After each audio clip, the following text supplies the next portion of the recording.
ராசி மண்டலத்தில் நில ராசி பூமி தத்துவம். இந்த ராசி வடிவம் காளை மாடு நிற்பதை போல் இந்த ரிஷபமானது தெரிய வரும். காலதேவனுடைய முகமாக வரக்கூடிய ராசி ரிஷப லக்கணம்.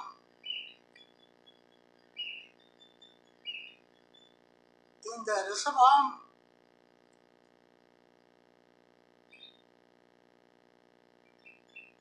நவகிரகங்களில் சுக்கிர பகவானுடைய சொந்த ஆட்சி பெறும் வீடாகும்.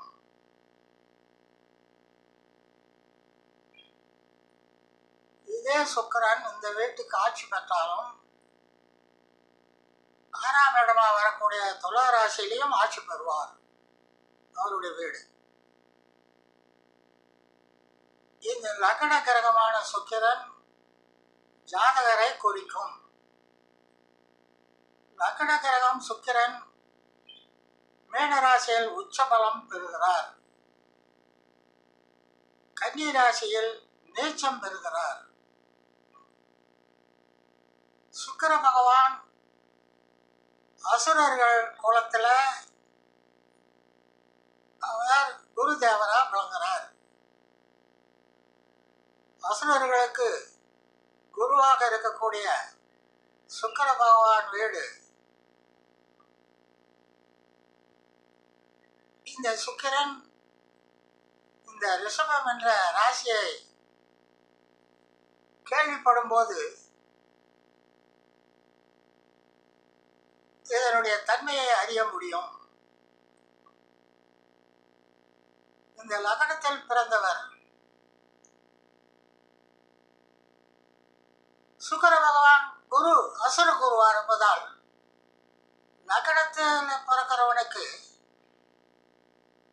குணதோஷமும் ஏற்படும்.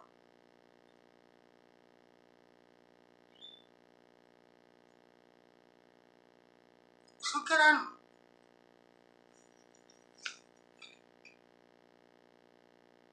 மற்றவர்களை விட நெட்டையாக இல்லை.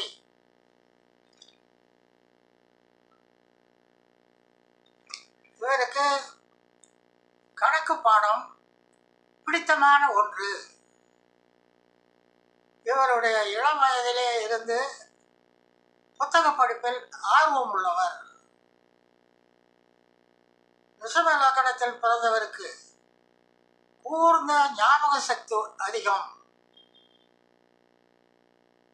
வியாபார நோக்கம் சிந்தனை கொண்டவர். இவர் மனதில் உதிக்கும் எண்ணம் வெகு சீக்கிரம் உதிப்பதால் அவசரப்பட்டு காரியங்களை செய்து பின்பு அவஸ்தைப்படுபவரும் இந்த லக்னத்தில் பிறந்தவர்கள் ஆவார்கள். கோபம் வந்தால் அடக்க முடியாது. இந்த லக்னத்தில் பிறந்தவர்களுக்கு நவகிரகங்களில் ரிஷபத்துக்கு 2ஆம் இடமா வரக்கூடிய குடும்பஸ்தானமாக இருக்கக்கூடிய மிதுனம் என்று சொல்லக்கூடிய இடம் புதன் வீடு. அதே புதன் 5ஆம் இடம் என்று சொல்லக்கூடிய கன்னி ராசிக்கும் உரியவர். எனவே புதன் பகவான் 2, 5 என்ற வீட்டுக்கு ஆதிபத்தியம் பெறும்போது இந்த லக்னத்துக்கு புதன் நன்மை செய்வார். சனி பகவானை பொறுத்தவரை ரிஷப லக்னத்துக்கு சுக்கிரனுக்கு அவர் நண்பர் தான். என்றாலும் கூட ஸ்திர ராசியா இருக்குது.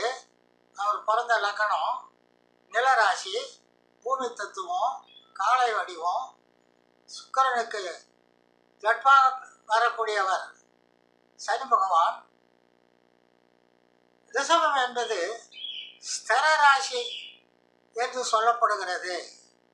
ஸ்திர ராசியை லக்னமாக கொண்டவர்களுக்கு 11ஆம் வீட்டில் இருக்கும் கிரகம் அந்த 11ஆம் வீடு சனி பகவான் வீடு. சனி பகவானுக்கு 10ஆம் இடமும் அவருடைய வீடு தான். ரிஷபத்தில் பிறந்தவர்களுக்கு எப்படி புதன் நல்லது செய்வாரோ அவ்வாறே சனியும் செய்வார். என்றாலும் இங்கு கவனிக்க வேண்டியது ஸ்திர லக்கணமாக இருப்பதால் ஸ்திரத்துக்கு 9ஆம் இடம் பாதகம் தரும். பாதகம் தரும். அப்போ 11ஆம் இடம் பாதகம் தரும். கும்பராசி சனி 10 தொழில் அவரே. எனவே சனியினுடைய நன்மையை அவர் ஜாதகத்தில் அமரும் இடத்தை பொறுத்து கவனித்து சனியினுடைய பலனை சொல்ல வேண்டும். பொதுவாக புதனும் சனியும் ரிஷப லக்னத்தாருக்கு நன்மை செய்வதில் முன் வருவார்கள். அடுத்தது பார்த்தா ரிஷப லக்னத்துக்கு 1 சுக்கிரன், அவரே 6 என்ற துலா ராசிக்கும் உள்ளவர். 6 என்று சொல்லும்போது சுக்கிரன் அவரையும் சேர்த்து 3ஆம் இடம் சந்திரன் அவரும் 8-11க்கு ஆதிபத்தியம் பெற்ற குரு பகவானும் இந்த மூவரும் நன்மை தரமாட்டார்கள். முக்கியமாக சொல்ல வேண்டியது சுக்கிரனும் நன்மை தராது. அவர் வீடு தான், அவர் தான் ஜாதகர்.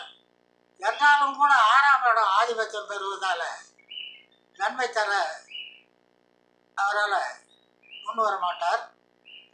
3ஆம் வீடு சந்திரன்து, அவரும் முன் வர மாட்டார். 8 அஷ்டமஸ்தானம் தனுசு ராசி, குரு பகவான். 11ஆம் வீடு மீனராசி, அதுவும் குரு பகவான். எனவே 8-11 ஆதிபத்தியம் பெற்ற குரு சுக்கிரனுக்கு நேர் பகைவன். அதனால் குரு நன்மை செய்ய முன் வர மாட்டார். ஆக ரிஷப லக்னத்தில் பிறந்தவர்களுக்கு புதன் சனி மட்டுமே யோகத்தை தருவார்கள். சொன்ன 3 கிரகமும் நன்மை செய்வதில் முன் வரமாட்டார்கள். அடுத்தது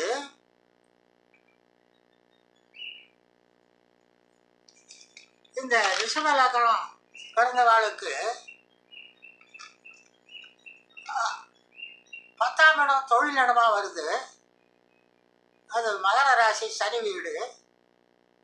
சனியினுடைய காரகத்துவத்தில் 10ஆம் வீட்டில் தொழில் அமையும். சனியினுடைய தொழில் முறை கடினமாக உழைப்பவர், இயந்திரங்களை இயக்குபவர், ஸ்பேர் பார்ட்ஸ் என்று சொல்லக்கூடிய உதிரி பாகம், லைஃப் இன்சூரன்ஸ், மருந்தகம், எண்ணெய், நீல நிற பொருள், கழிவுப் பொருள் விற்பனை, இதுபோல துறை சுரங்கத்திலையும் வேலை அமையும். நிலக்கரி, இதுபோல் டிபார்ட்மெண்ட்டுங்க துறைகள் சனிக்கு ஏற்றது. அதுபோல் தொழில் அமையறதுக்கு வாய்ப்புகள் ஏற்படும். பொதுவாக லக்னத்தில் சந்திரன் உச்சம் பெற்று கேந்திரங்களில் சுபகரகம் இருந்தால் உயர்ந்த நிலை அடைவார். எவ்வாறு அமைகிறது என்று பார்த்தால், லக்ன கிரகம் சுக்கிரன் 4ஆம் இடம் அவர் பயிலும் கல்வி ஸ்தானம். 6ஆம் இடம் அவருக்கு கிடைச்ச வேலை, தொழில் செய்யும் பணிபுரியும் இடத்தை குறிக்கும். 10 என்பது முழுக்க அவர் எடுத்துக்கிட்ட ஜாப், தொழில்.